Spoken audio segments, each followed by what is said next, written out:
melakukan penjualan baik secara tunai ya tempo gitu ya, ataupun istilahnya adalah penjualan kredit berdasarkan syarat pembayaran ataupun termin pembayaran. Oke, kita flashback dulu ke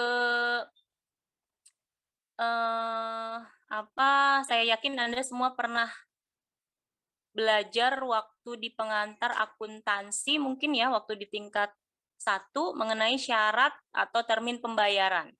Ada yang bisa menjelaskan apa arti dari syarat atau termin pembayaran, misalnya 2/10 N/30. Ada yang tahu artinya apa itu? Syarat pembayaran, syarat pelunasan 2/10 N/30 artinya apa? Jika bayar pada tanggal 10 akan mendapat potongan 2%, jangka waktu pembayarannya 30 hari. Oke, saya luruskan sedikit ya, itu bukan membayarnya pada tanggal 10. Jadi 2/10, 10 di situ menunjukkan jika melakukan pembayarannya itu dalam jangka waktu sampai dengan 10 hari setelah transaksi pembayaran. Jadi dalam kurun waktu 10 hari itu, ya, jadi bukan tanggal 10, berbeda ya. Kalau tanggal 10 misalnya transaksi hari ini, berarti kan sampai tanggal 10 bulan berikutnya, bukan begitu ya, tapi 10 di situ menunjukkan jika pembayaran dilakukan dalam jangka waktu 10 hari, maka akan mendapatkan potongan atau diskon ya, diskon penjualan di situ, karena diskonnya itu diberikan oleh penjual, yaitu sebesar 2%. Adapun syarat pelunasan gitu ya, pembayarannya itu diberikan sampai dengan jangka waktu 30 hari. Itu artinya ya, jangan salah lagi persepsinya, bukan tanggal 10, tapi dalam jangka waktu 10 hari. Ya, itu arti dari syarat pembayaran 2/10 N/30. Dari syarat tersebut, maka si pelanggan gitu ya, atau si pembeli, dia punya punya deadline untuk membayar itu sampai dengan 30 hari. Berarti kan boleh ya bayarnya tidak tunai pada saat transaksi terjadi. Dia dikasih kesempatan bayarnya sampai bisa termasuk ke penjualan tidak tunai jika si perusahaannya menerapkan kebijakan syarat pembayaran seperti tadi. Ya, jadi penjualannya bisa tidak tunai ataupun bisa masuk ke penjualan kredit. Ya. Lagi piutang itu menunjukkan tagihan ya, tagihan klaim atas aset atas transaksi penjualan yang dilakukan secara tidak tunai atau dilakukan secara kredit. Jadi piutang di sini berkaitan dengan penjualan ya, penjualan karena melakukan penjualannya secara tidak tunai atau kredit. Sebelumnya saya mau bertanya terlebih dahulu. Nah, kira-kira nih ya menurut Anda, kenapa sih penting bagi perusahaan ya dalam hal ini manajemen mengelola atau memanage piutangnya dengan baik? Ada yang mau mencoba menjelaskan? Kenapa penting bagi perusahaan atau dalam hal ini manajemen mengelola piutangnya dengan baik?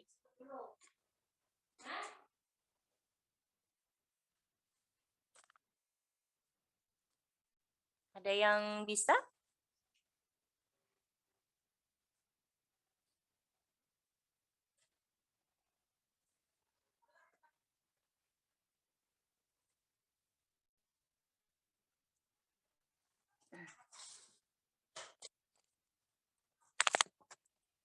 Revan, barangkali Revan?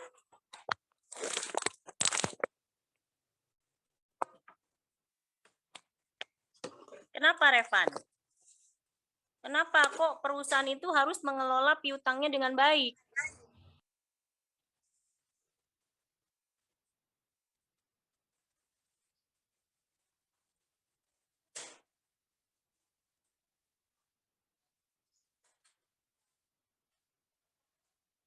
Atau yang lainnya, barangkali. Silahkan, saya berikan waktu dan kesempatannya.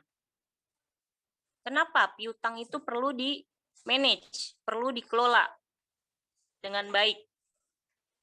Tujuannya apa?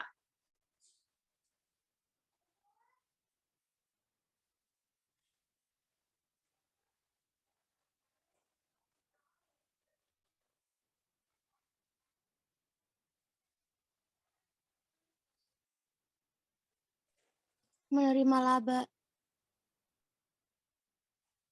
Nerima laba.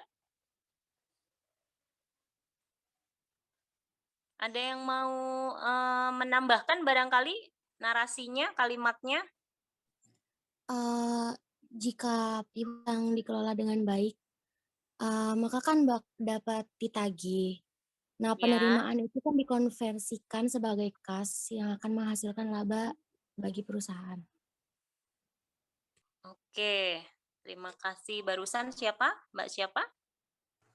Muji, Bu. Layar saya, Mbak Muji, layar saya terbatas soalnya ini lewat handphone. Ya, dengan memanage atau mengelola piutang dengan baik gitu ya, sehingga piutangnya bisa ditagih, ya, apalagi bisa tertagihnya tepat waktu gitu ya. Artinya perusahaan sudah efisien mengelola piutangnya, nah, sehingga nanti bisa menjadi pemasukan buat perusahaan ya, sehingga nanti berdampak pada laba. Karena betul seperti yang tadi Mbak Muji sampaikan, kalau perusahaan tidak bisa memanage piutangnya dengan baik gitu ya, sehingga nanti ada banyak piutang yang tidak tertagih, itu kan berarti kan piutang yang tidak bisa ditagih itu kan dia sebagai kerugian piutang. Kerugian piutang otomatis nanti dia akan menurunkan laba perusahaan ya. Jadi kalau di manage-nya dengan baik gitu ya, oh ya ini misalnya nih ada piutang yang sudah jatuh tempo. Apa yang dilakukan oleh perusahaan? Misalnya kalau si konsumen atau si pelanggannya belum bayar, ya responnya apa? Apakah mengingatkan gitu ya, memberi peringatan apa lewat telepon dulu atau langsung surat gitu ya, atau bagaimana? Itu kan nanti kembali lagi ke kebijakan perusahaan ya. Intinya kan pengen piutang itu segera bisa lagi ya. Siklus piutangnya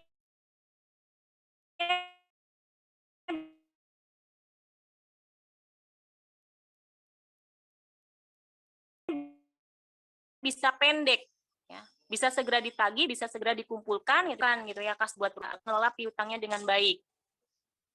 Selain tentunya tadi ya berkaitan dengan laba yang diperoleh oleh perusahaan supaya tidak timbul yang namanya kerugian piutang.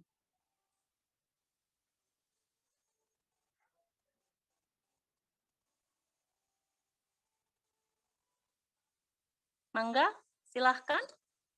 Masih saya beri kesempatan ya.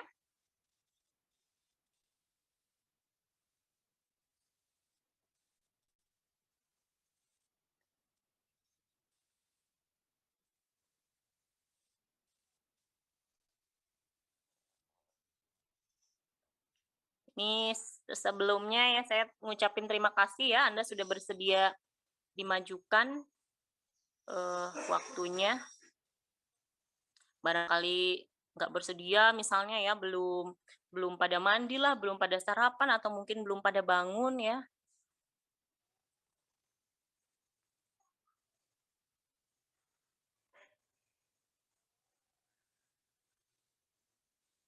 Oke, ada lagi? Kenapa perusahaan perlu memanage piutangnya dengan baik? Dengan kata lain ya, sebenarnya apa sih tujuan dari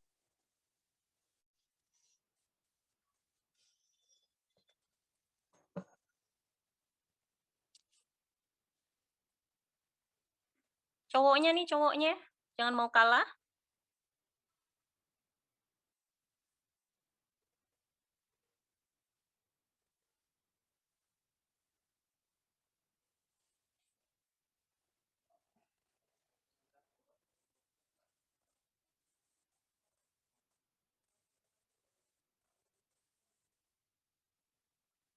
Tidak adakah yang berani?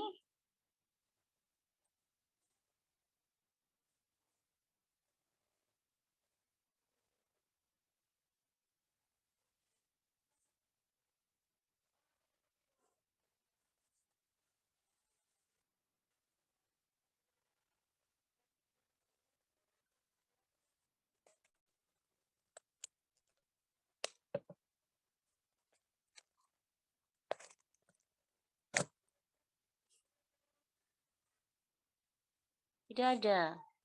Oke. Tadi barangkali belum saya sampaikan atau tadi sempat saya sampaikan ya, barangkali Andanya yang nggak nyimak, pada intinya gitu ya, kenapa perusahaan memanage piutang, itu kan supaya gitu ya tagihan-tagihannya itu bisa terbayar tepat waktu. Dan perlu dilihat juga bahwa kalau kita bicara piutang gitu ya, perusahaan mengelola, memanage atau mengendalikan piutang, maka itu ada cost, ada biaya-biaya berkaitan dengan pengumpulan piutang. Ya.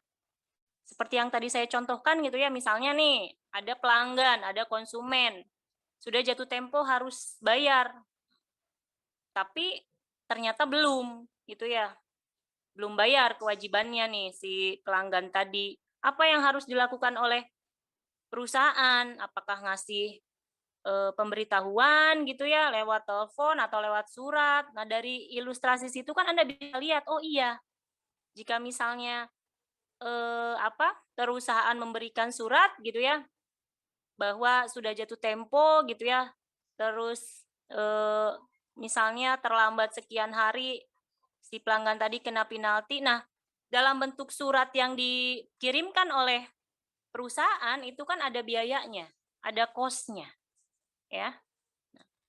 Berarti dalam hal ini dari ilustrasi tadi, bahwa salah satu tujuan dari memanage piutang adalah untuk meminimalkan biaya-biaya berkaitan dengan pengumpulan piutang. Ya.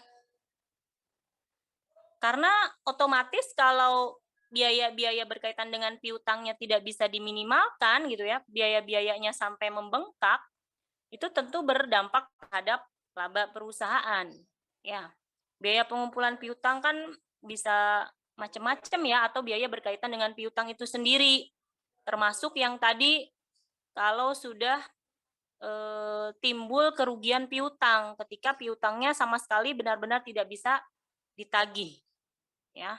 Nah, itu tentu saja mengurangi laba atau profit perusahaan. Ya.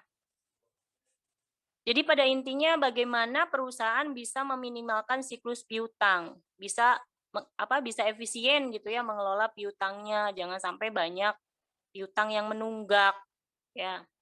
Apa yang harus dilakukan untuk menghadapi konsumen yang misalnya tidak membayar tepat waktu ya. Ada indikasi konsumennya misalnya terus-menerus seperti itu gitu ya, tidak bisa membayar tepat waktu, bahkan ada kecenderungan misalnya one prestasi. Ya, itu ya di antara tujuan perusahaan memanage piutangnya. Pasti kan intinya mah pengen semuanya bisa ditagih ya. Meskipun kenyataannya ada saja yang piutang itu tidak bisa ditagih ya, misalnya macet ya. Kayak bank juga ya, misalnya ya, bank itu punya debitur, punya nasabah, kan karakternya itu kan beda-beda ya nasabahnya. Ada yang eh, nasabah yang selalu bayar tepat waktu, ada yang ngaret, bahkan ujung-ujungnya sampai kredit macet. Itu kan ini ya, nantinya berdampak terhadap laba bank itu sendiri. Oke, nanti di akhir kita akan coba menganalisis gitu ya, apakah suatu kebijakan menjual secara kredit atau menjual tidak tunai itu bisa diterapkan oleh perusahaan atau tidak. Tentunya dengan memperhatikan dari segi manfaat gitu ya, keuntungannya, dan dari segi risiko atau biayanya. Ya. Oke, saya mau bertanya lagi. Kira-kira kenapa sih kok perusahaan itu menerapkan menerapkan atau melakukan penjualannya itu secara tidak tunai. Penyebabnya apa atau alasannya apa? Kok perusahaan itu ngejualnya nggak tunai aja? Ya, tapi ini ada yang tidak tunainya, artinya menjualnya itu secara kredit gitu ya, si pelanggan atau si konsumen itu bisa bayarnya nanti tempo gitu ya, atau bayarnya nanti ya tergantung dari kesepakatan gitu ya, kedua belah pihak. Kira-kira kenapa kok perusahaan iya sampai akhirnya oke, boleh gitu ya, boleh si pelanggan atau si konsumen membelinya itu kredit, membelinya itu tidak tunai. Pertimbangannya apa kira-kira?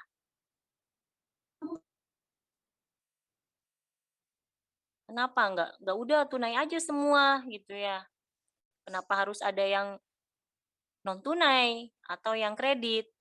Pasti kan punya alasan. Setiap ya, gimana? Jika perusahaan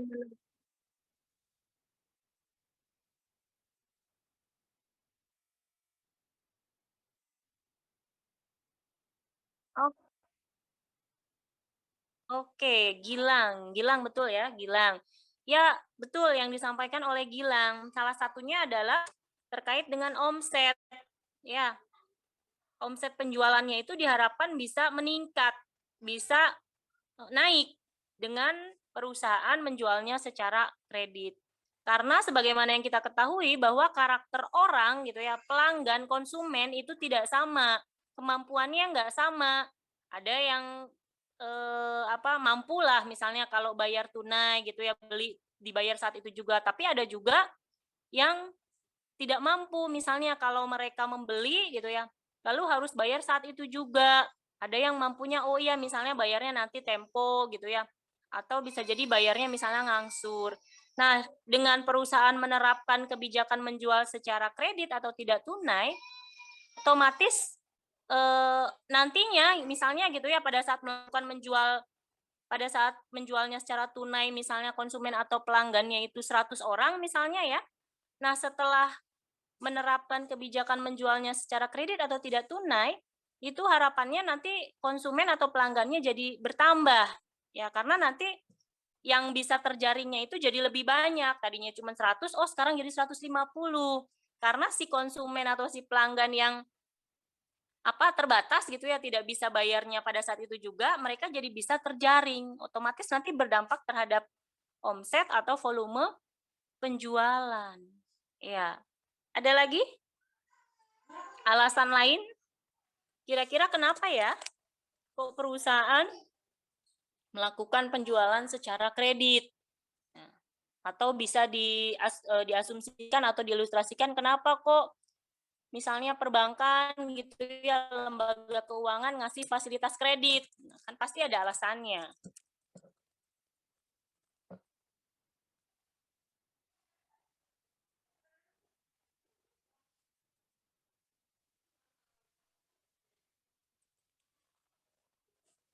Monggo, silahkan. Tadi sudah oleh teman Anda, Gilang. Yang lainnya barangkali? Selain untuk meningkatkan omset penjualan gitu ya, volume penjualan, alasan apa lagi sih gitu ya, yang jadi pertimbangan perusahaan sampai kemudian oke, kita menjual secara kredit atau tidak tunai, artinya si pelanggan bisa membayarnya nanti gitu ya, sesuai dengan syarat pembayarannya.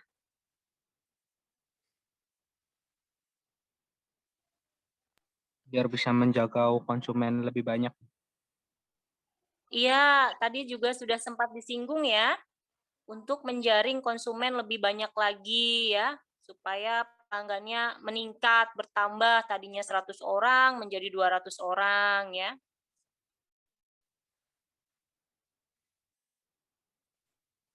Nah, dikaitkan dengan yang tadi, yang omset atau volume penjualan, otomatis kan nanti larinya dampaknya ke laba ya, ke profit ya. Kalau omset atau volume penjualannya meningkat, ya berarti nanti laba atau profitnya meningkat. Jadi salah satu alasan kenapa perusahaan menjual secara kredit ya untuk meningkatkan laba atau keuntungan perusahaan ya. Ada lagi alasan lainnya kira-kira?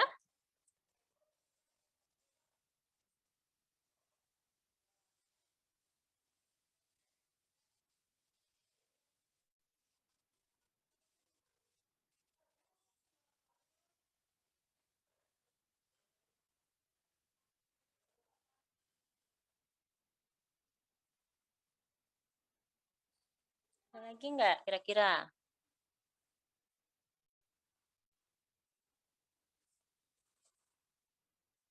Nah, kalau kita bicara tadi ya untuk meningkatkan pelanggan atau konsumen, nah kita bicara persaingan antara perusahaan satu dengan perusahaan yang lain. Ya. Misalnya perusahaan A gitu ya.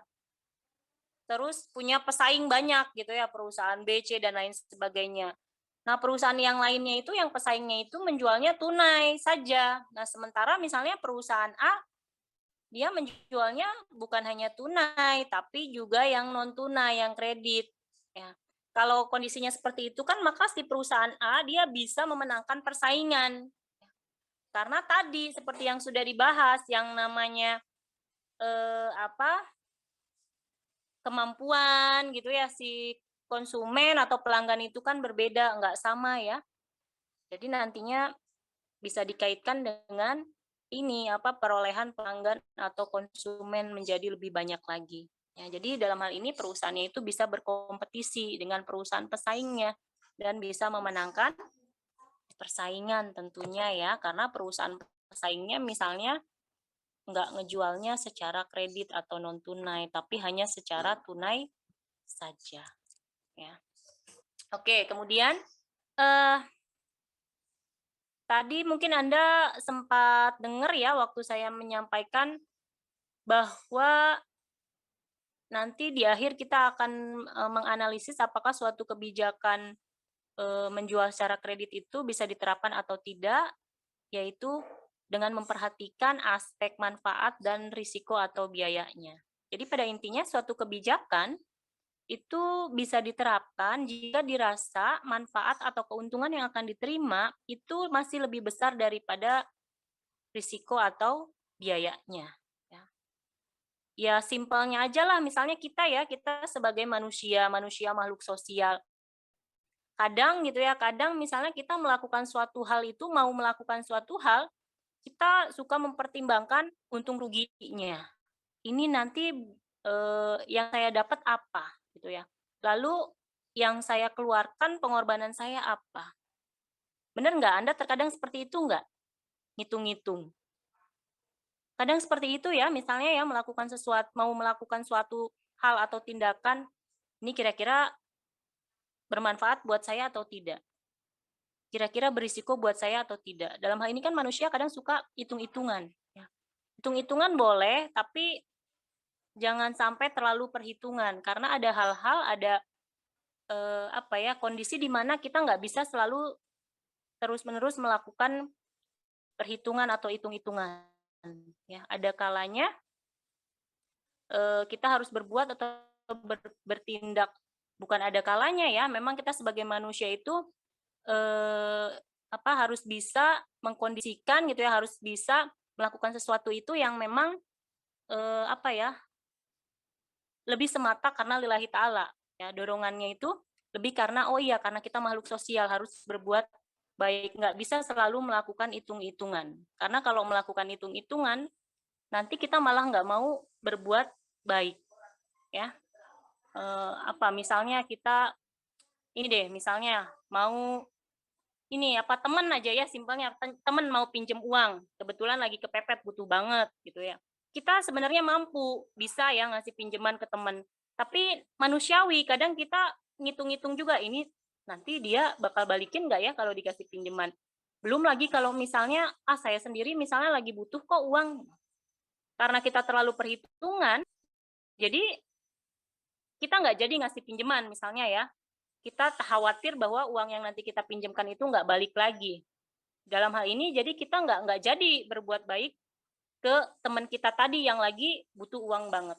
Nah, kadang seperti itu, kita terlalu perhitungan, terlalu khawatir, sampai terlalu takut untuk berbuat baik.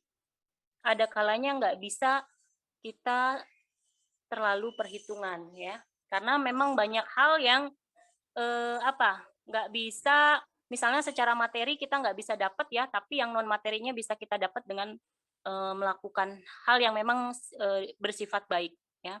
Kan katanya apa yang kita tanam, apa itu yang akan kita tuai, yang akan kita panen, ya. Boleh jadi kita misalnya melakukan kebaikan ke seseorang, misalnya teman A, nanti kita mendapatkan balasannya itu bukan dari teman kita si A lagi, bisa dari yang lainnya. Itu ya. Oke, kembali ke ini ya, tadi bahwa suatu kebijakan menjual secara kredit itu bisa diterapkan oleh perusahaan jika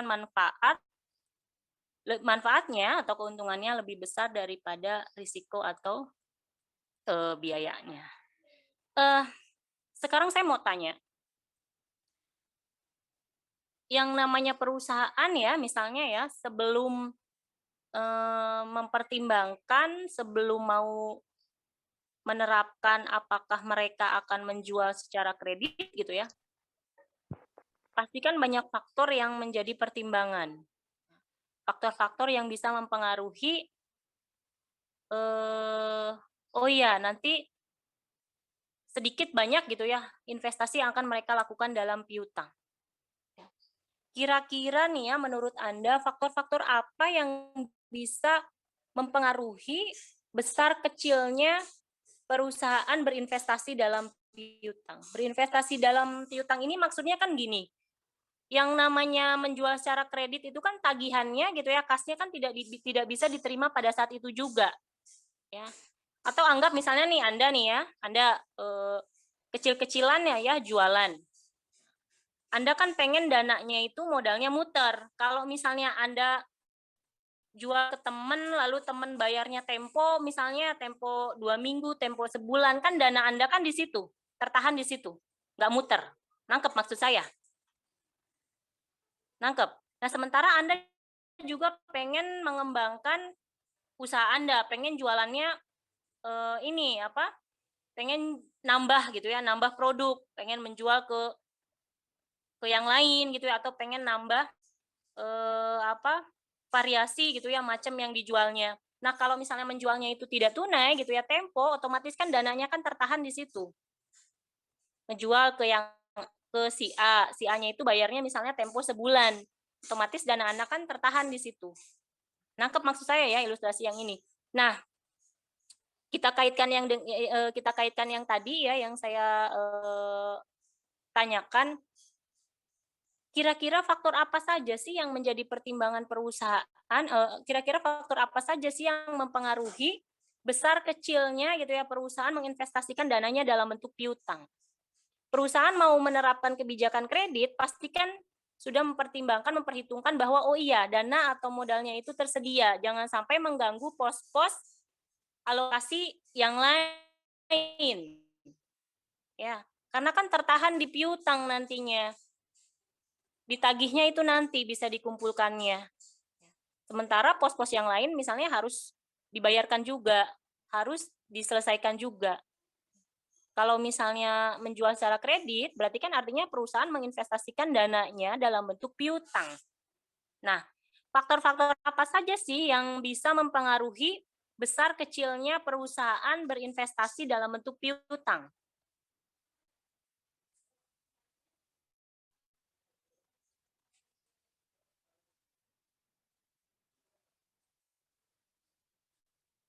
Makin besar piutangnya, misalnya ya kalau kondisinya gimana? Makin besar dana yang diinvestasikan dalam piutang kalau kondisinya bagaimana? Makin kecil gitu ya kalau kondisinya bagaimana? Kira-kira nih, bayangan Anda nih. Oh iya, dana yang diinvestasikan dalam piutang itu akan makin besar kalau kondisinya begini misalnya. Kira-kira apa ya?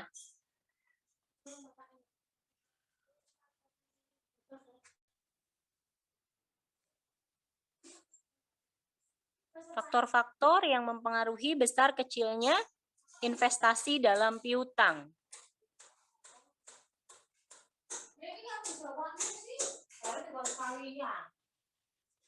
Oke, tadi ada yang mau menjawab kah?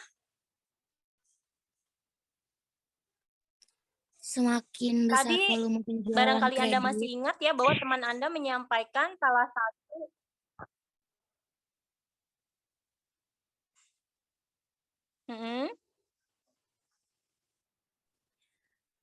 makin besar juga investasi yang tertanam dalam piutang. Oke, betul ya Mbak ya. Berarti di situ salah satu faktor yang mempengaruhi besar kecilnya investasi dalam piutang adalah volume atau omset penjualan tidak tunainya atau kreditnya ya. Makin besar volume penjualan kredit, otomatis makin besar pula dana yang diinvestasikan oleh perusahaan dalam bentuk piutang. Ya, kalau volume penjualannya sedikit, berarti kan sedikit pula ya yang diinvestasikan dalam bentuk piutang. Oke, apalagi?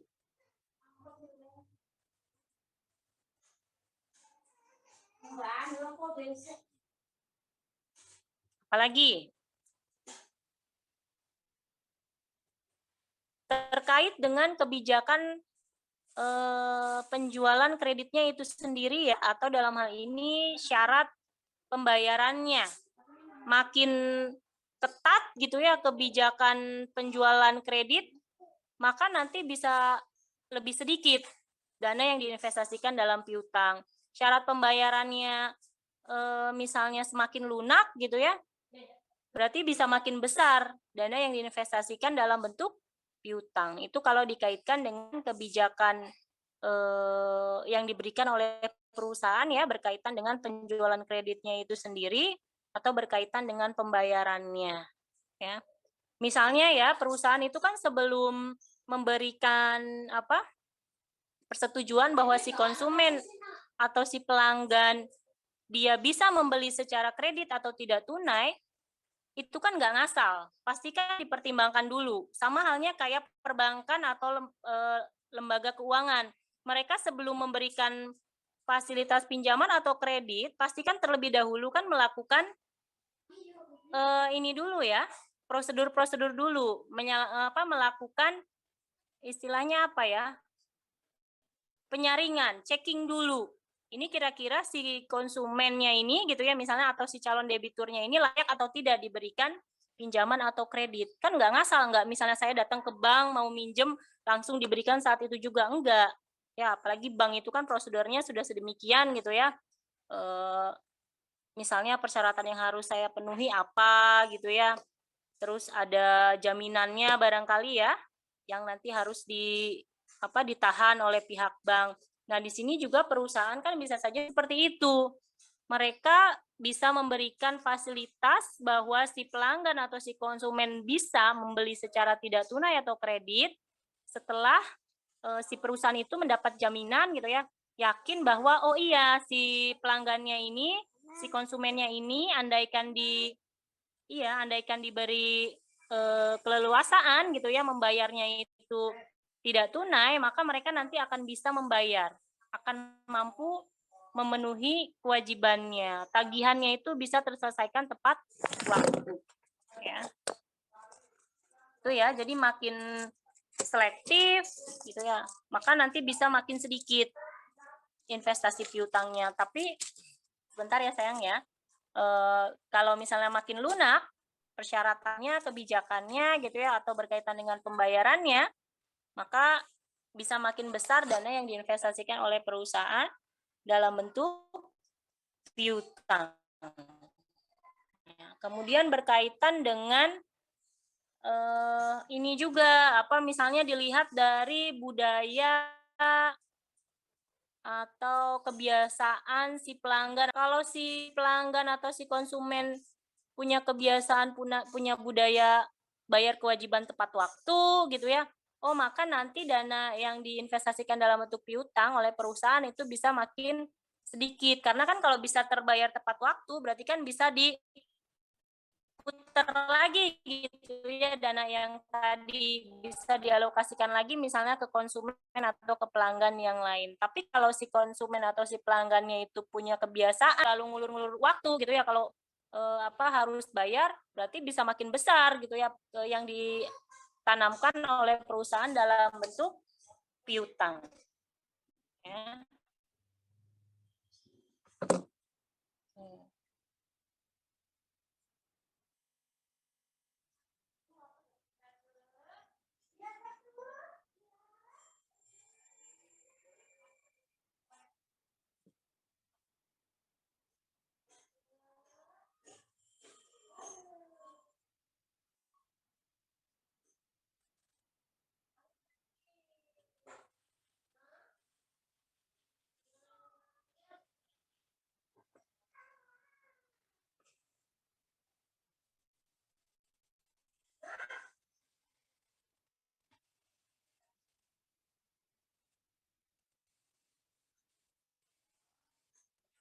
Nah ini ya. Nah di sini diantaranya ya biaya-biaya yang timbul berkaitan dengan piutang. Ya misalnya biaya terkait dengan pendanaan piutang. Maksudnya apa biaya pendanaan piutang? Maksudnya gini, kan perusahaan itu harus mempertimbangkan itu dana atau modal yang nantinya akan dialokasikan dalam bentuk piutang itu mau dari mana. Kalau misalnya dari dana internal, memungkinkan atau tidak, mengganggu pos-pos yang lain atau tidak. Ya. Kalau ternyata tidak memungkinkan dari dana internal gitu ya, lalu terpaksa misalnya nambah pendanaan dari luar, dari eksternal, sehingga kalau menambah dana atau modal dari luar itu timbul cost, timbul biaya, atau berarti ada biaya modalnya, ada cost of capitalnya, berarti kan nanti manfaat atau keuntungan yang diperoleh oleh perusahaan gitu ya, kalau perusahaan menjual secara kredit, itu nanti keuntungannya itu bisa nutup biayanya. Ya, jadi sekali lagi biaya pendanaan piutang ini adalah biaya-biaya yang berkaitan dengan penyediaan dana atau modal yang nantinya akan dialokasikan dalam bentuk piutang. Karena nggak gratis, pinjam ke bank ada bunganya, gitu ya. Pinjam ke koperasi aja misalnya ya ada jasanya. Anda misalnya jualan gitu ya di lingkungan rumah Anda atau di pokoknya sekitaran teman-teman Anda, dan Anda ngejualnya misalnya dibayarnya nggak cash, teman Anda atau misalnya tetangga boleh bayarnya tempo misalnya 10 hari, sedangkan Anda kan pengen tetap jualan gitu ya, dananya nggak mandek. Berarti Anda misalnya mau nambah modal, mau nambah dana, pinjam ke koperasi. Nah, pinjam ke koperasi itu kan Anda nggak gratis. Anda bayar jasanya, kecuali misalnya minjemnya ke orang tua gitu ya, nggak ada bunga, nggak ada jasa, atau bahkan syukur-syukur misalnya kalau pinjam ke orang tua nggak usah dibalikin gitu ya. Itu yang dimaksud biaya pendanaan piutang. Jadi berkaitan dengan biaya modal, biaya untuk menyediakan sejumlah dana yang nantinya akan dialokasikan dalam bentuk piutang. Kemudian ada biaya administrasi, udah pasti ya ada ya yang namanya administrasi, pinjam uang ke bank, pinjam uang ke koperasi aja kan ada biaya administrasinya ya. Lalu berkaitan pengumpulan piutangnya ya. Nanti mau nagih ke konsumen atau pelanggannya itu gimana?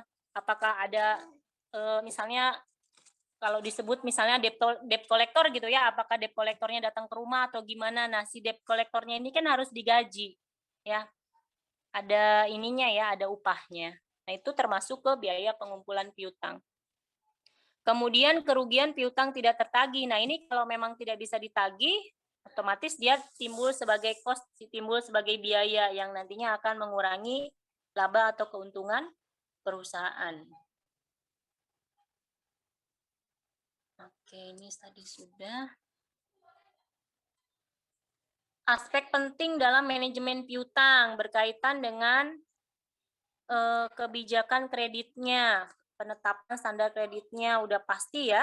Anda bisa sambil membayangkan kalau misalnya Anda pinjem gitu ya atau melakukan pengajuan kredit, itu ada prosedur-prosedur yang harus Anda lewati ya. Nggak sembarangan kan ya si kreditur atau yang si pemilik dana itu memberikan kredit atau pinjaman kepada Anda. Dianalisis ya, analisis kredit. Kemudian berkaitan dengan penetapan jangka waktu kreditnya, kebijakannya ya, apakah akan memberikan potongan misalnya ya, contoh yang tadi ya, yang syarat pembayaran atau termin yang 2/10 N/30. Nah, itu tujuannya apa? Dikasih potongan atau diskon kalau si konsumen atau pelanggan membayar dalam jangka waktu potongan, ya tujuannya supaya si pelanggan atau konsumen tadi bisa memanfaatkan periode tadi. Jadi si perusahaan itu bisa nerimanya cash atau tunai. Harapannya kan itu ya, dengan ngasih potongan atau diskon, atau sebagai cara untuk meningkatkan penjualan juga. Periode cash diskon yang tadi ya, yang kalau membayar dalam waktu 10 hari, kalau 2/10 gitu ya, maka akan diberikan potongan. Lalu periode kreditnya itu contohnya yang tadi misalnya kalau menjual secara kredit N/30, N/60, berarti kan masih diberikan kesempatan si pelanggan atau si konsumen bayar gitu ya sampai dengan hari ke-30, hari ke-60 gitu ya setelah transaksinya terjadi. Kemudian berkaitan dengan kebijakan pengumpulan piutang, lalu ada default risk ini yang yang ditentukan oleh perusahaan. Ini di sini misalnya dalam waktu 5 tahun ada piutang yang tidak bisa ditagih 4%, 3%, 5%, 6%, 5%. Maka sebagai default risk-nya bisa ditentukan yang paling tinggi.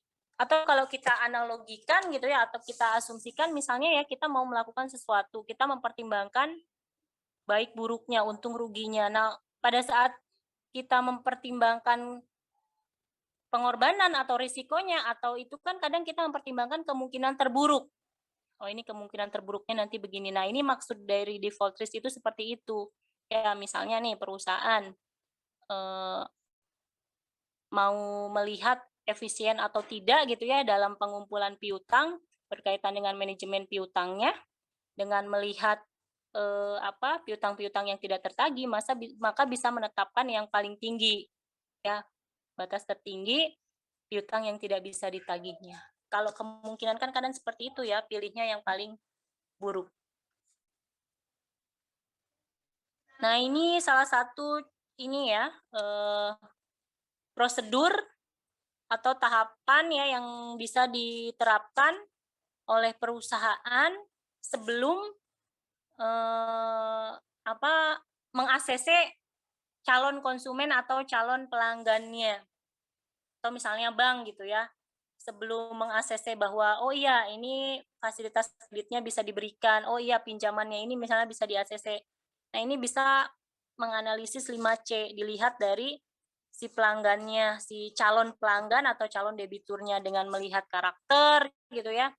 Dilihat dari track record atau catatan konsumen berkaitan dengan kewajiban-kewajiban di masa lalu. Kalau lewat perbankan kan enak ya, misalnya prosedur BI checking. Dari BI checking itu terlihat, oh ya nih si ini nih punya masa lalu kelam nggak berkaitan dengan bayar ininya, kewajibannya, pernah nunggak atau enggak, ataukah bayarnya tepat waktu. Nah, dari situ kan bisa dijadikan dasar bahwa oh iya kalau si konsumen tersebut, nasabah tersebut misalnya nanti diberikan pinjaman atau kredit yang baru, maka dirasa masih bisa mampu gitu ya untuk memenuhi kewajibannya. Tapi kalau sudah kena blacklist gitu ya, di BI checking itu pernah bermasalah, maka jangan harap si pihak bank akan meng-ACC kredit atau pinjaman pada saat misalnya yang bersangkutan akan melakukan pinjaman yang baru atau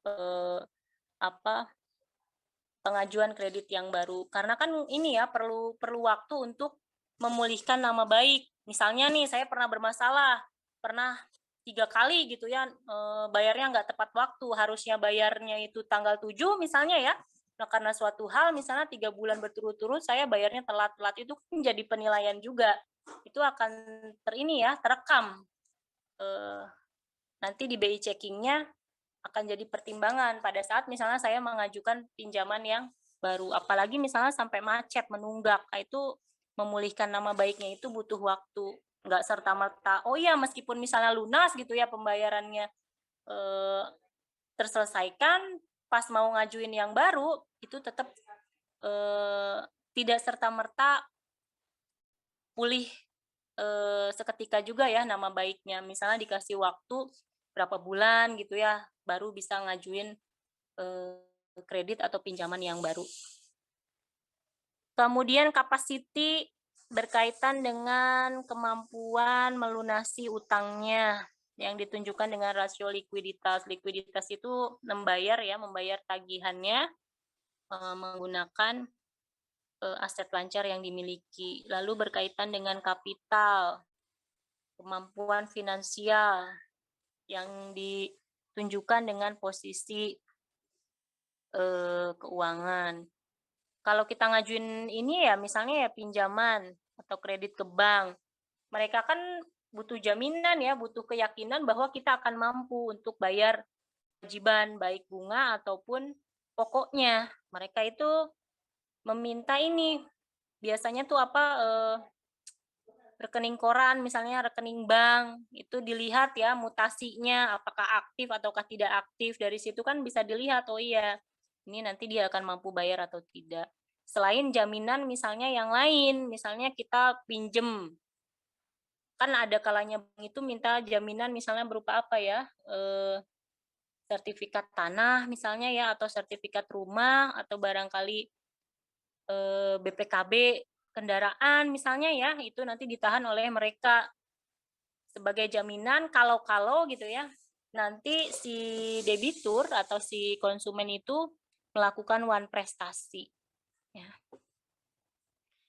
Lalu kondisi perekonomian dan bisnis secara umum yang mempengaruhi kemampuan konsumen dalam melunasi kredit.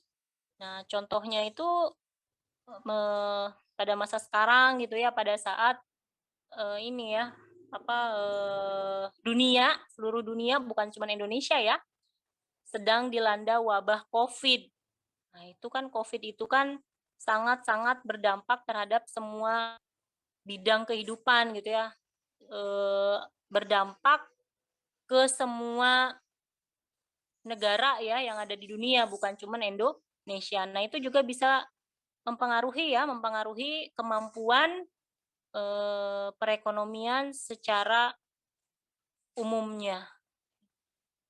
Gara-gara COVID, banyak perusahaan kena imbas misalnya ya, yang tadinya omsetnya tinggi, oh ternyata omsetnya turun. Otomatis kan perlu melakukan efisiensi. Misalnya melakukan efisiensinya caranya adalah dengan mengurangi karyawan atau pegawai.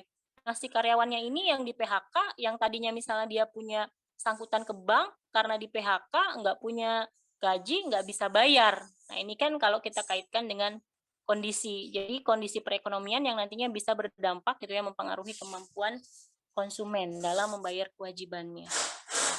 Dan yang terpenting ya, pemberian kredit dalam dunia bisnis adalah masalah kepercayaan. Betul ya, yang namanya kepercayaan itu kan mahal. Anda misalnya nih ya, pinjam ke teman Anda 100.000. Nah, pada saat Anda dikasih kepercayaan oleh teman Anda, lalu kemudian Anda tidak amanah, ini kalau dilihat sebenarnya mampu harusnya bayar gitu ya, cuma 100.000, tapi kok nggak bayar-bayar, tapi tongkrongannya gitu ya, bawaannya kok kayak banyak uang terus, sering nongkrong di kafe gitu ya, terus sering jalan-jalan ke teman, tapi bayar 100.000 aja kok kayaknya susah banget. Nah, itu kan nanti pada saat si teman Anda tadi misalnya mau minjem lagi, kan Anda akan mikir-mikir lagi. Ah, kalau ngasih pinjaman ke dia mah misalnya ya, minjemin ke dia, nanti susah bayar, nggak balik. Padahal cuma sedikit misalnya uangnya gitu ya, pinjemannya. Jadi, hal terpenting yang harus dijaga dalam hal bermuamalah gitu ya, atau misalnya di sini ya berkaitan dengan pinjam meminjam, utang piutang adalah kepercayaan, karena susah ya ketika kepercayaannya sudah tercoreng, nama baiknya sudah tercoreng ya. Anda mah iya gitu ya, ngasih uang, minjemin, tapi ternyata teman Andanya nggak amanah. Pada saat mau pinjam, kadang kan yang meminjamnya itu kan Gimana ya, misalnya yang melas-melas, nyanjung-nyanjung, tapi giliran ditagih, nanti malah galakan yang dikasih pinjaman ya daripada yang meminjamkannya. Ada kalanya seperti itu. Oke, berkaitan dengan manajemen piutang, di sini misalnya berkaitan dengan perencanaan jumlah dan pengumpulan piutangnya, pengendalian piutang, penggunaan rasionya, ini banyak ini ya, banyak teori ya yang sebenarnya bisa cukup dibaca saja. Berkaitan dengan pengendalian piutang, penyaringan pelanggan, penentuan ini sudah ya, sudah sempat dibahas tadi. Lalu berkaitan dengan rasio. Nah, ini rasio, misalnya rasio perputaran piutang dalam satu periode akuntansi gitu ya, berapa kali perputaran piutang. Kalau dihitung misalnya rata-rata waktu yang diperlukan untuk mengumpulkan piutangnya, untuk menagihnya berapa hari. Itu kan bisa dilihat ya untuk menilai efisien tidaknya perusahaan mengelola piutangnya, atau misalnya membandingkan dengan perusahaan pesaingnya ataupun dengan kelompok industrinya. Nah, ini misalnya rasio perputaran piutang ya. Ini waktu di analisis laporan keuangan Anda juga sudah pernah belajar. Jadi kita di sini mengingat kembali apa yang sudah Anda pelajari. Nah, rasio perputaran piutang atau tingkat perputaran piutang ya, receivable turnover, ini dihitung menggunakan rumus penjualan kreditnya berapa dibagi dengan rata-rata piutang. Ini satuannya adalah kali. Ya, jadi misalnya piutangnya berputarnya berapa kali dalam satu periode, misalnya dalam periode setahun. Ya, ada berapa kali perputaran piutang. Makin cepat gitu ya, rasio perputaran piutang, berarti makin efisien perusahaan mengelola piutangnya. Nah, ini untuk menghitung waktu yang diperlukan untuk mengumpulkan piutang. Kalau rasio perputaran piutangnya sudah dihitung, yang tadi itu ya, misalnya dalam setahun ada 20 kali perputaran piutang.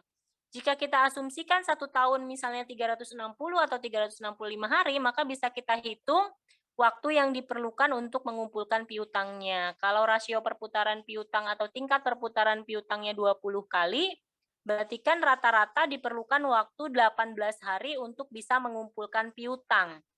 360 misalnya ya, kita pakai yang 360 dibagi 20 kali. Berarti 18 hari untuk bisa mengumpulkan piutang. Dikatakan efisien kalau rata-rata pengumpulan piutangnya lebih kecil dari waktu piutang yang telah ditetapkan. Misalnya tadi gitu ya, syarat pembayaran adalah N/30. Ya. Jadi batas waktu untuk pembayarannya itu sampai dengan 30 hari gitu ya setelah transaksi. Nah, kalau bisa dikumpulkan sebelum 30 hari, maka bisa dikatakan efisien. Ya. Tapi kalau ternyata melebihi dari yang sudah ditentukan, lebih dari 30 hari, berarti dikatakan tidak efisien perusahaan dalam mengelola atau memanage piutangnya. Nah, di sini ada contoh, ada data tahun 2007-2008 ya, di mana data tahun 2007 penjualan kredit 100 juta, piutang awal tahun 20 juta, piutang akhir tahun 30 juta. Nah, karena ada data awal dan data akhir tahun, berarti rata-rata piutang tahun 2007 adalah 25 juta. Dari mana? Dari 20 ditambah 30 ya, 20 tambah 30 bagi 2. Berarti sama dengan 25 juta. Sehingga receivable turnover-nya atau tingkat perputaran piutangnya adalah 100 juta dibagi 25 juta. Sama dengan 4 kali. Kalau yang tahun 2008, itu karena data piutang awal tahunnya 30 dan yang akhir tahunnya 10, sehingga rata-rata piutangnya adalah 20 juta, berarti receivable turnover-nya adalah 5 kali, 100 juta dibagi 20 juta. Tahun 2007 rata-rata pengumpulan piutangnya 90 hari. Tahu dari mana 90 hari? Coba dari mana 90 hari?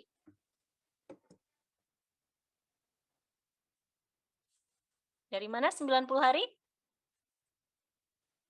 Ayo.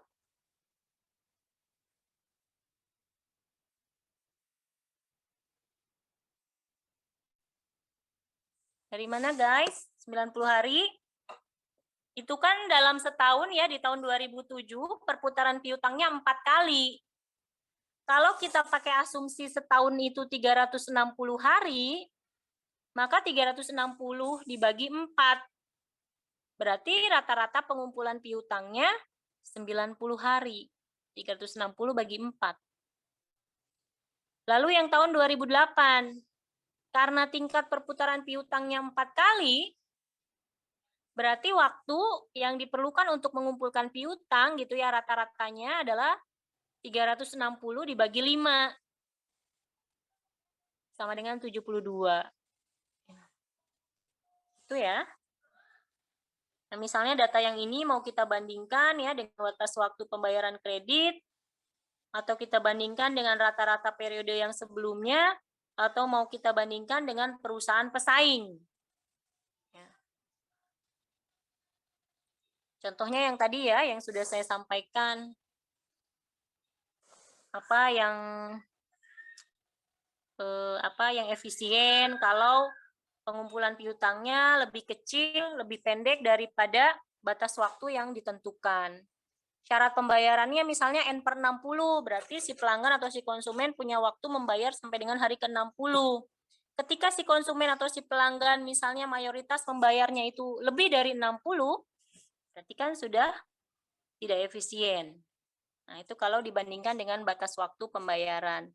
Lalu bisa dibandingkan dengan periode sebelumnya, dilihat, dibandingkan ya. Misalnya ini ada 2 tahun ya, tahun 2007 sama 2008. Kita bandingkan, maka dari 2 data ini, 2 tahun ini, yang efisien adalah yang mana? Yang lebih efisien tuh yang mana? Coba, yang mana yang lebih efisien perusahaan mengelola piutangnya? Ayo, yang mana? Yang tahun 2008, karena pengumpulan piutangnya lebih pendek, yaitu 72 hari. Sedangkan di tahun 2007, ini Anda geser nggak tahunnya? Kalau saya kan nampilin di layar ini kan rada geser nih. Kadang kan gitu ya, buka apa di ini suka geser-geser tuh. Enggak, Bu. Enggak ya? Nah, yang geser, barangkali ada yang geser, ada yang enggak, kadang gitu. Handphone saya kadang suka geser. Nah, kalau tahun 2007 kita lihat waktu yang diperlukan untuk mengumpulkan piutang itu rata-rata 90 hari, dia butuh waktu lebih lama. Maka di sini yang lebih efisien adalah yang tahun 2008. Itu kalau mau dibandingkan misalnya gitu ya dengan periode yang sebelumnya 2008 misalnya dibandingkan dengan 2007 ya. Atau kita bandingkan dengan perusahaan pesaing. Berarti kalau perusahaan pesaing bandingkannya keluar. Ini pernah dibahas juga ya waktu kita belajar analisis laporan keuangan. Membandingkan keluar. Ya. Membandingkan secara horizontal tapi eksternal keluar. Bandingkan dengan perusahaan pesaing. Bagaimana mereka di sini berarti mengelola piutangnya. Apakah efisien ataukah tidak efisien? Oke, di sini ada lagi contoh menghitung perputaran piutang dan rata-rata pengumpulan piutang. Misalnya PT ABC memiliki penjualan per tahun 180 juta. Seluruhnya dijual secara kredit dengan ketentuan dengan syarat 2/10 N/30. Misalnya dari jumlah tersebut, dari jumlah yang 180 juta itu ya, 60% itu bisa dibayar dalam masa potongan, si pelanggan atau konsumennya berarti membayar di masa potongan, berarti di masa yang mana? Kalau masa potongan berarti yang mana?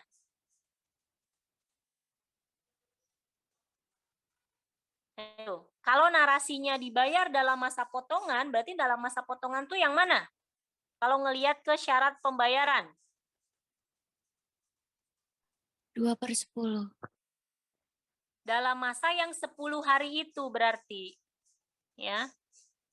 Jadi si pelanggannya itu membayar dalam jangka waktu 10 harian gitu ya, yaitu sebanyak 60%. Dan mereka akan mendapatkan diskon atau potongan 2%. Jadi kalau ditanyakan masa potongan, periode potongan yang mana, yaitu yang 10 hari. Dan sisanya dibayar dalam waktu 30 hari. Berarti yang 40% ya, 40% mereka membayarnya di periode sampai dengan 30 hari. Nah, berapa perputaran piutang dan rata-rata pengumpulan piutang? Kita hitung ya. Ada suara dari luar.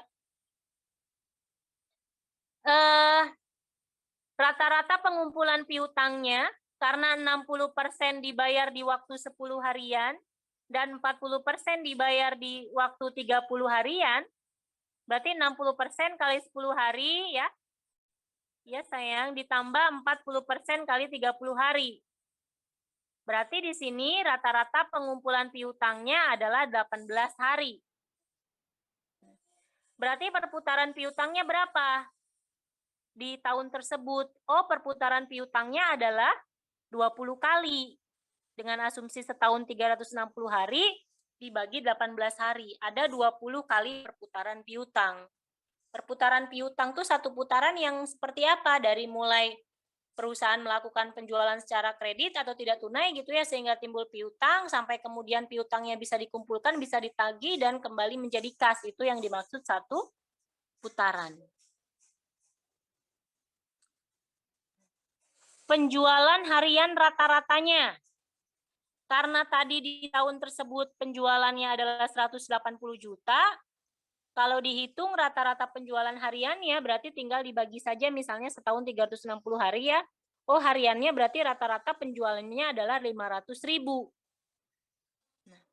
Rata-rata piutangnya sepanjang tahun, setiap periodenya adalah, karena tadi rata-rata pengumpulan piutangnya adalah 18 hari gitu ya, waktu yang diperlukan untuk bisa mengumpulkan piutang 18 hari, kemudian dikalikan dengan penjualan harian rata-rata, berarti dalam satu periode, satu siklus piutang tuh berapa hari berarti?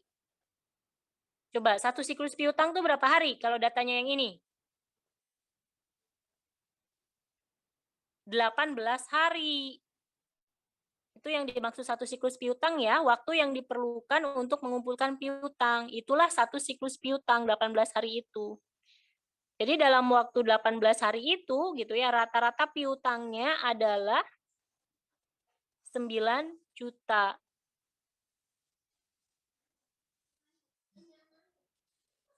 Perputaran piutangnya ini tadi sudah ya, cuman pengulangan-pengulangan saja. Oke. Nah, ini ada contoh tabel umur piutang. Ini dari tabel ini ya. Ini bisa sebagai contoh yang tadi ya, yang misalnya kita membandingkan dengan perusahaan pesaing untuk melihat efisien atau tidaknya perusahaan dalam mengelola atau memanage piutang. Nah, misalnya di sini ada PT ABC dan PT ABK. Kedua perusahaan sama-sama misalnya syarat pembayarannya adalah 2/10 N/30. Tapi kalau dibuatkan tabel umur piutang, misalnya seperti ini ya, tabelnya ya, PT ABC, umur piutang yang 0 sampai 10 hari, itu persentasenya adalah 80% dari total piutang.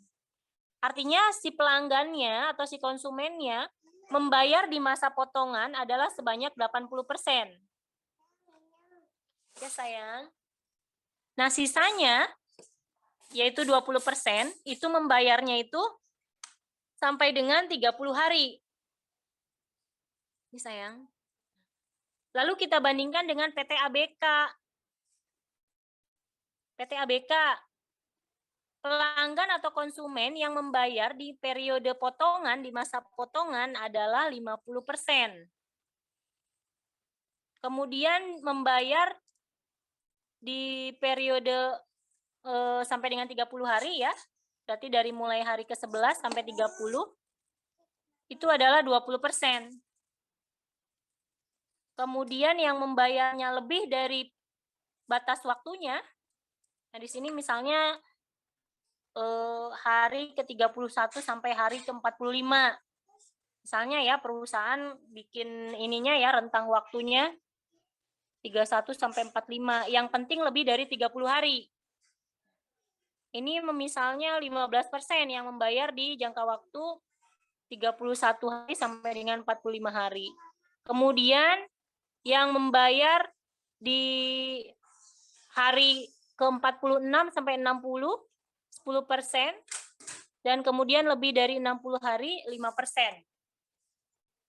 Maka dari data ini kita bisa mengatakan bahwa PT ABC itu dia efisien dalam memanage atau mengelola piutangnya. Ya. Karena 80%-nya itu bisa diterima gitu ya tagihannya di periode potongan dan sisanya 20% diterima masih dalam batas waktu yang ditentukan sampai dengan hari ke-30 ya. Sementara yang PT ABK, nah itu ada yang lebih dari batas waktu yang ditentukan. Yang lebih dari batas waktu yang ditentukan tuh berapa persen coba kalau saya tanya?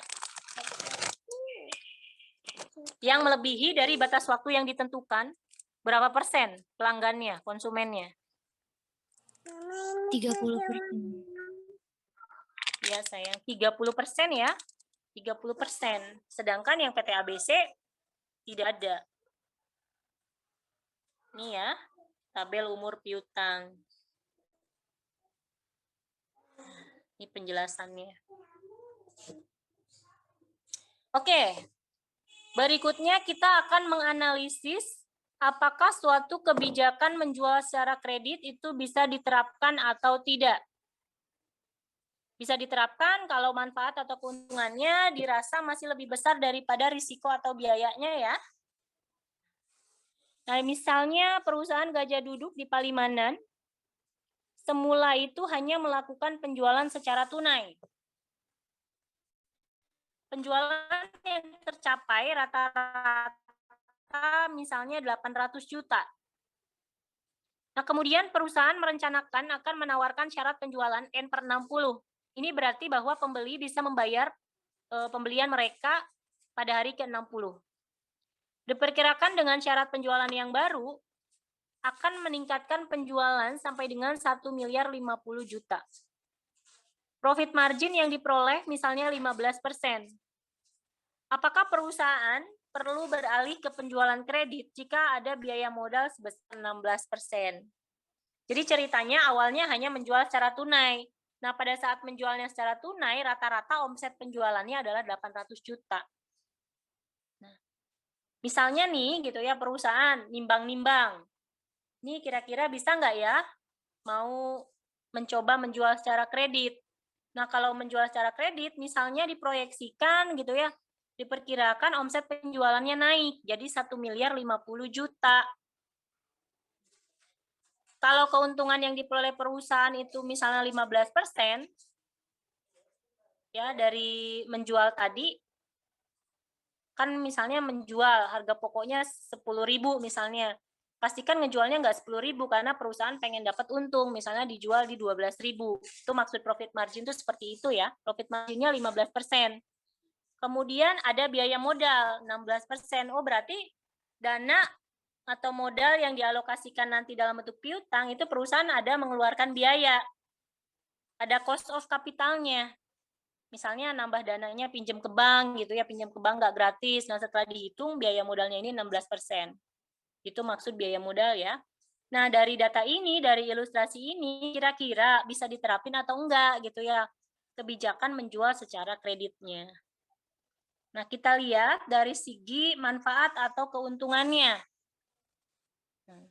Keuntungan yang akan didapat oleh perusahaan jika menerapkan kebijakan penjualan secara kredit atau tidak tunai tadi, omset penjualannya naik. Tadinya 800 juta menjadi 1 miliar 50 juta misalnya. Berarti ada peningkatan omset sebesar 250 juta ya. Nah, dari 250 juta itu, dari penjualan itu, profit margin yang diperoleh perusahaan itu 15%-nya. Iya sayang, sebentar. Berarti tambahan keuntungannya di sini adalah 15% dari 250 juta. Yaitu 37 juta, sebentar sayang. 37.500.000. Iya, sebentar, nah sebentar lagi ya, sebentar sayangnya. Itu dari segi keuntungan ya, benefit ya. Ya, sebentar, nah sebentar lagi. Sebentar lagi ya. Sebentar lagi ya. Sekarang kita lihat dari segi risiko pengorbanan atau segi cost-nya, biayanya, kerugiannya ya. Nah, kita lihat tadi syarat pembayarannya adalah N/60 ya. Berarti si pelanggan atau si konsumen bisa membayar sampai dengan hari ke-60. Kalau kita asumsikan bahwa si pelanggan gitu yang membayar sesuai dengan syarat ini, termin pembayaran ini, berarti perputaran piutang dalam 1 tahun ada 6 kali. Dengan asumsi mereka membayar sesuai dengan syarat pembayaran yang ini ya. Jadi kita pakai asumsi untuk memudahkan perhitungan. Asumsikan setahun 360, lalu tadi syarat pembayarannya adalah sampai dengan hari ke-60, berarti perputaran piutangnya 6 kali per tahunnya. Rata-rata piutangnya, satu periodenya berarti ya satu putaran piutangnya 1.050.000.000 dibagi 6 kali. Berarti rata-rata piutangnya untuk satu kali putarannya adalah 175 juta.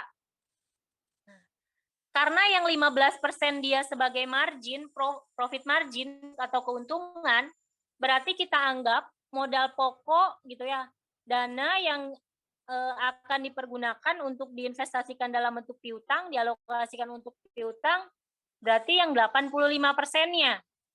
100% dikurangi profit margin tadi ya, dikurangi 15%. Modal pokoknya adalah 85%. 85% kali 175 juta.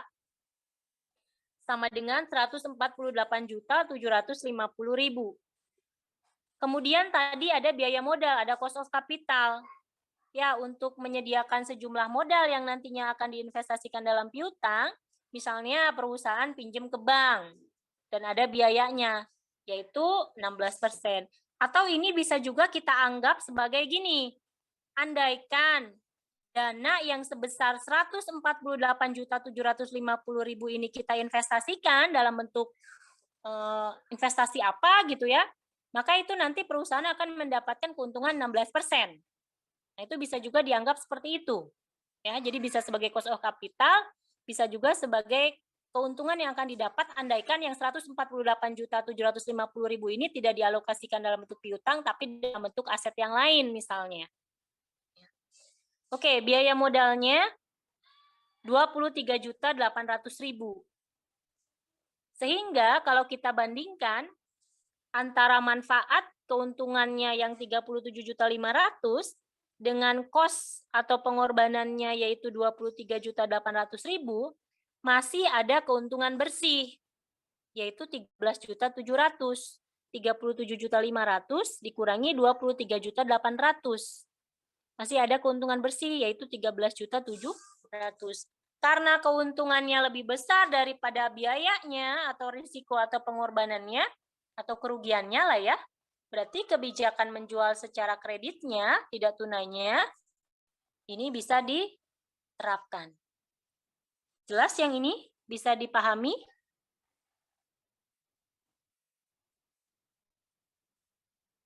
Bisa dipahami yang ini?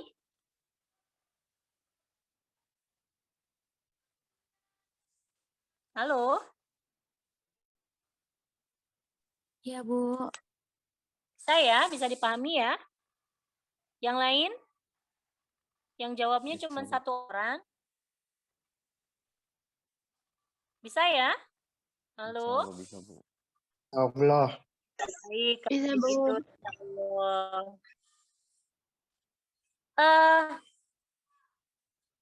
Misalnya nih, saya bertanya kepada Anda, ini kan lebih besar manfaat daripada kerugian. Berarti bisa diterapkan. Andaikan misalnya di analisis awal, gambarannya itu antara manfaat dengan pengorbanan atau cost-nya sama besar. Misalnya loh,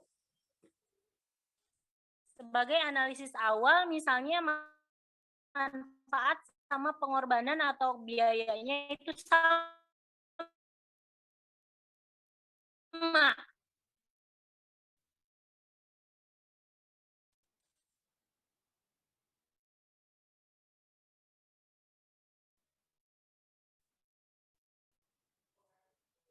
Nah, kalau Anda mencoba ayo.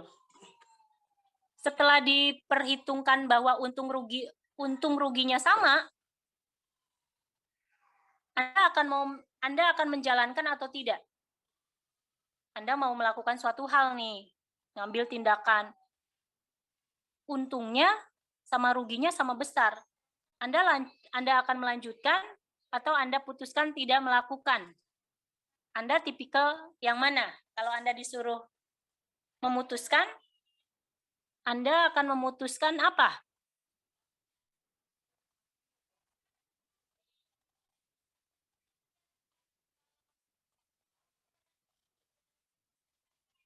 Ayo. Misalnya Anda manajer nih. Anda akan ngambil keputusan. Lanjut atau enggak ya? Rencananya, kalau dirasa manfaat sama risiko atau pengorbanannya atau biayanya itu sama besar.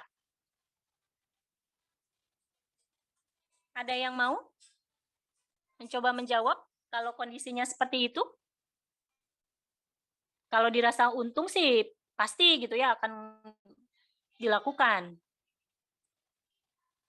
Ini kalau kondisinya sama nih, imbang, impas. Untungnya 100 misalnya ya, rugi atau biayanya juga 100.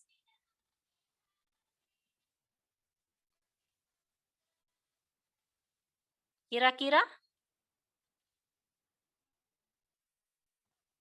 Anda akan menjalankan atau tidak?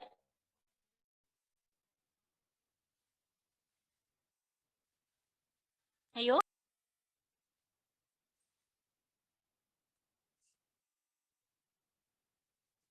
Ayo, siapa yang mau berpendapat? Yang cewek barangkali?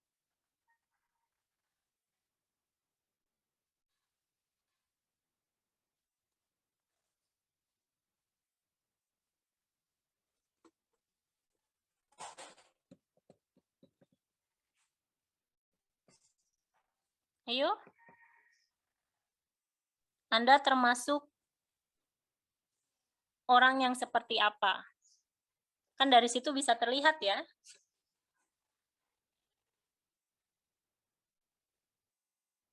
Aditya, barangkali Aditya? Kalau manfaat sama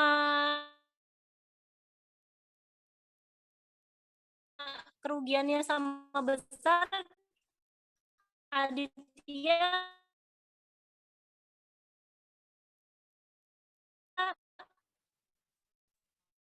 apa yang akan dilakukan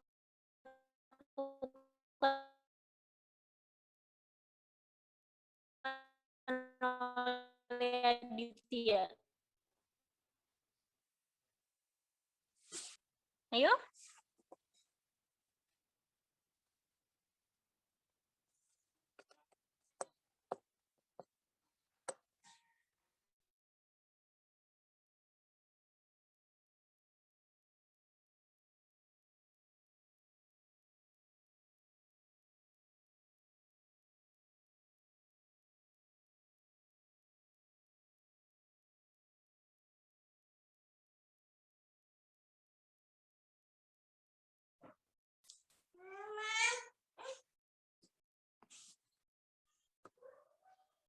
Ayo. Gak apa-apa, jangan takut salah. Ketika dihadapkan pada pilihan, mau lanjut atau tidak, jika kondisinya seperti tadi, apa yang Anda pilih? Tetap lanjut Kalau menurut Revan mah enggak, Bu. Kalau menurut saya sendiri. Kalau menurut Tidak. saya enggak, Bu. Kenapa? Karena kan yang tadi kata Ibu bilang yang untungnya 100 terus ruginya itu 100 juga. Nah, itu kalau kata menurut saya mah Bu sama aja bohong gitu, Bu. Untungnya 100, ruginya 100 gitu, Bu. Kalau untungnya misalkan 60 atau 50 itu lanjut, Bu. Itu sih, Bu. Oke. Siapa tadi? Revan, Bu. Revan. Revan. Itu tadi kata Revan. Revannya nggak di... Oh ini, Revannya tuh barusan. Itu, Bu. Yang lain Tadi barangkali kata Revan nggak usah. Untungnya 100, ruginya 100, sama aja bohong. Gitu ya Revan ya? iya, Yang Bu. lain barangkali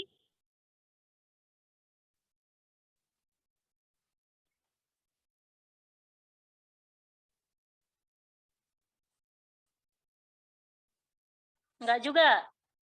Rian nggak juga, Rian? Enggak, Bu. Nggak juga. Alasannya sama. Enggak, Bu. Karena kan tujuannya ingin mendapat keuntungan, Bu. Kalau kita nggak dapat untungan, buat apa, Bu? Kalau nggak dapat untung buat apa? Yang lain barangkali? Nah, ini ternyata masih ada juga yang videonya nggak aktif ya. Mbak Ayu. Menurut Mbak Ayu nih, kalau Mbak Ayu, apa yang Mbak Ayu lakukan?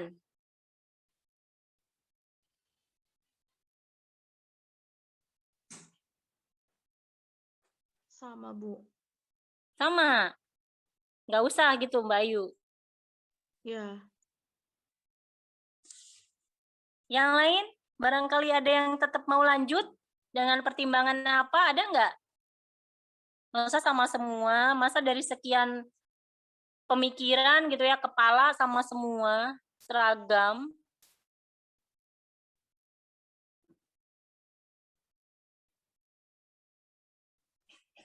Ibu, mungkin kalau dilihat dari pertimbangan persaingan, mungkin bisa aja dilanjut, Bu. Tapi setelah misalkan menerima keuntungannya, bisa dievaluasi supaya ke depannya bisa keuntungannya lebih besar daripada resikonya. Gitu.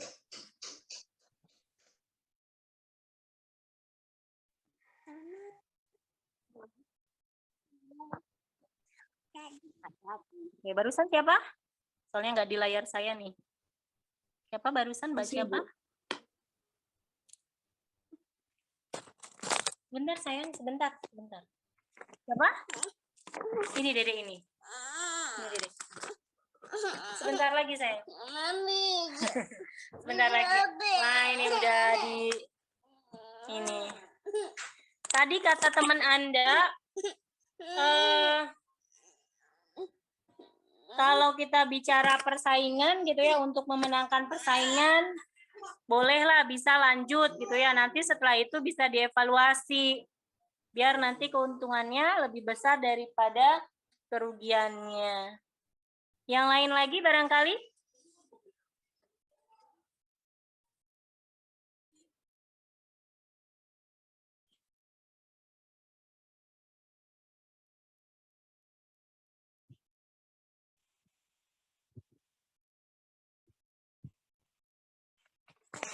Dari kasus tadi nanti sebentar Dede. Wah ini udah cekin Dede. Nanti bisa dievaluasi, pengurus perusahaan bisa mengetahui.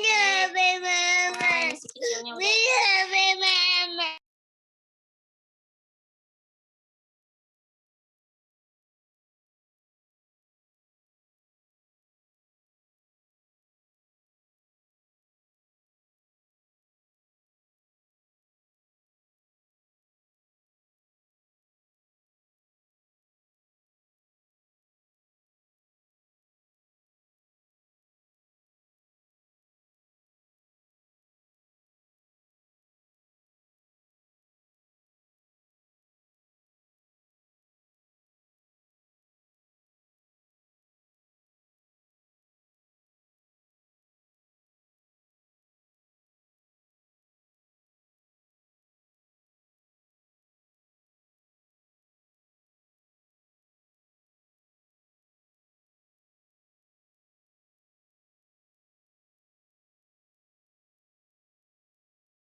Kata ibunya udah selesai aja katanya. Absennya gimana? Ini kita lagi nanya. Sok live aja dulu, Oke. gampang. Yuk.